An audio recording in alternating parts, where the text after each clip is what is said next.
Hello बच्चों, let's read the question. The question says a 5-gram marble is fired vertically upward using a spring gun. The spring must be compressed 8 centimeters if the marble is to reach a target of 20 meters above the marble's position on the compressed spring.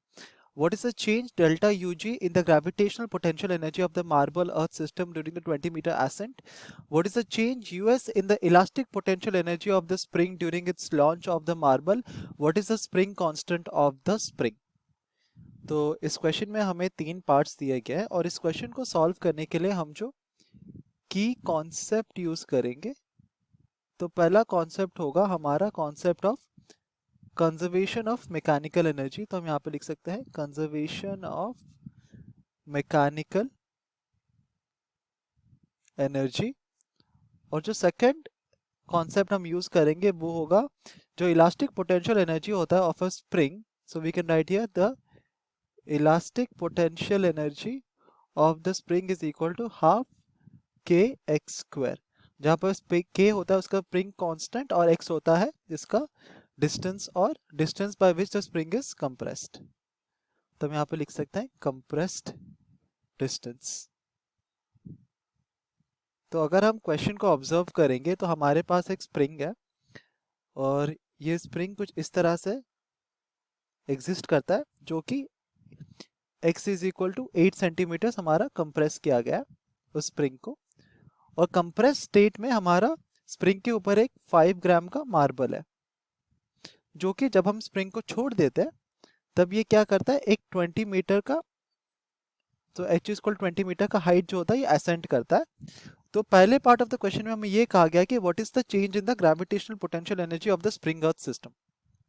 तो अगर हम consider करें जब हमारा marble spring के ऊपर है और जब हमारा स्प्रिंग ऐसे कंप्रेस्ड स्टेट में है, तो हम यहाँ पे लिख सकते हैं जब हमारा स्प्रिंग ऐसे कंप्रेस्ड स्टेट में है, तो कंप्रेस्ड स्टेट में जब हमारा मार्बल स्प्रिंग के ऊपर होता है उसको अगर हम रेफरेंस पॉइंट ले तो हमें पता है कि एट द रेफरेंस पॉइंट हमारा ग्रेविटेशनल पोटेंशियल एनर्जी कितना होता है, वो होता है 0। सो हम लिख सकते हैं ui इज इक्वल टू 0। अभी हमारा मार्बल कितना हाइट जा रहा है, 20 मीटर्स का। सो uf जो होगा, जो final potential gravitational potential energy होगा मार्बल का, वो हो जाएगा mgh।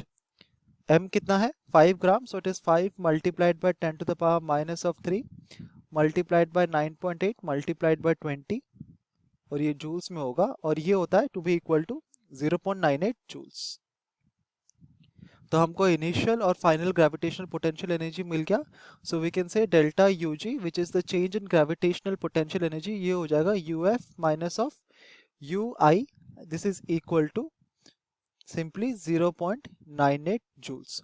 सो 0.98 जूल्स है हमारा change in gravitational potential energy. अभी क्वेश्चन के सेकेंड पार्ट में हमें पूछा गया है कि what is the value of delta US, where delta US is the change in elastic potential energy. तो यहाँ पर लिख सकते हैं यह है change in elastic potential energy. तो हमें पता है कि जब हमारा स्प्रिंग ऐसे कंप्रेस स्टेट में होता है और हमारा मार्बल ऐसे कंप्रेस स्टेट में उसके ऊपर रखा होता है, so before we release the spring, before releasing the spring हमारा काइनेटिक एनर्जी कितना होता है, 0 होता है। और after reaching the maximum height h is equal to 20 metres, तो इस पॉइंट में जब उसका मैक्सिमम हाइट अटेन हो जाता है उसमें भी इसका काइनेटिक एनर्जी 0 होता है। तो हम देखते हैं कि इनिशियल और फाइनल स्टेट में हमारा मार्बल का जो काइनेटिक एनर्जी है दोनों 0 होता है। सो अगर हम यूज करें the law of conservation of mechanical energy, तो हम यहाँ पे लिख सकते हैं law of conservation of mechanical energy अगर हम यूज करें, तो क्योंकि दोनों इनिशियल एंड फाइनल पॉइंट में हमारा काइनेटिक एनर्जी 0 है, तो इससे हम क्या सकते हैं delta U G plus delta U S is equal to 0। यहाँ पर डेल्टा यू जी क्या है, change in gravitational potential energy, और डेल्टा यू एस है change in elastic potential energy. तो ये कितना होता है 0.98 plus delta U S is equal to 0। तो we can say that delta U S is equal to minus of 0.98 joules. So हमने find out क्या कि change in elastic potential energy कितना होगा, ये होगा माइनस ऑफ 0.98 जूल्स। अभी question के थर्ड पार्ट में हमें पूछा गया है what is the value of spring constant of the spring. So part B में हमने फाइंड आउट किया था कि change in elastic potential energy कितना है, it is minus of 0.98 joules.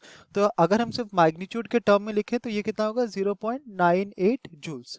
और ये चेंज इन जो इलास्टिक पोटेंशियल एनर्जी होता है वो होता है equal to half k x square. तो दिस इज इक्वल टू 0.98 हम लिख सकते हैं। तो इससे हम क्या फाइंड आउट कर सकते हैं, स्प्रिंग कांस्टेंट के कितनी हो जाएगा 2 multiplied by 0.98 whole divided by x square. और ये होगा हमारा इन न्यूटन पर मीटर।